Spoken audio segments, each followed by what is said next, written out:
Markets are surging right now as President Trump and Chinese President Xi just had a very productive call, and it looks like both sides agreed to dial down the rhetoric in terms of tariffs and trade, and they agreed to meet again and set up a meeting with both trade representatives from both countries.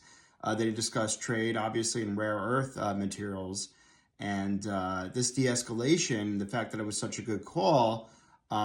We don't know which side, obviously, got the advantage.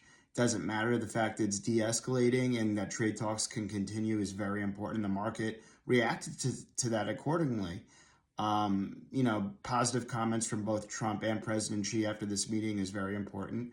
On top of that, I want to talk about another reason why I have so much hope for AI outpowering some of the negatives of policy uncertainty and growth scare of the tariffs. AI is such a strong force. Partially, we're seeing that the demand of nuclear power to power these data centers is very important. And Meta just signed a 20-year, 1.1 gigawatts deal with Constellation Energy's Clinton plant to do that. And they need nuclear power. It's reliable, it's clean, in order to help power the data centers due to all the AI demand. AI requires tons of energy, and President Trump is looking to quadruple our nuclear energy capability by 2050. So this is good news, and nuclear power should really be a beneficiary of this AI trade. On top of that, Amazon announced plans to invest, $10 billion into North Carolina data centers because of all the energy and data needed for AI as well.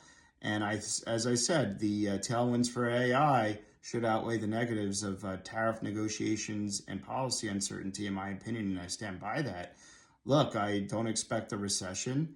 Especially with Q2 GDP, the Atlanta Fed saying that Q2 GDP is now estimated at 4.6%, as I mentioned yesterday. And then we have so much momentum in the market as of now. You got to trust the tape and momentum, especially because a lot of investors were scared out in early April after Liberation Day with the tariffs.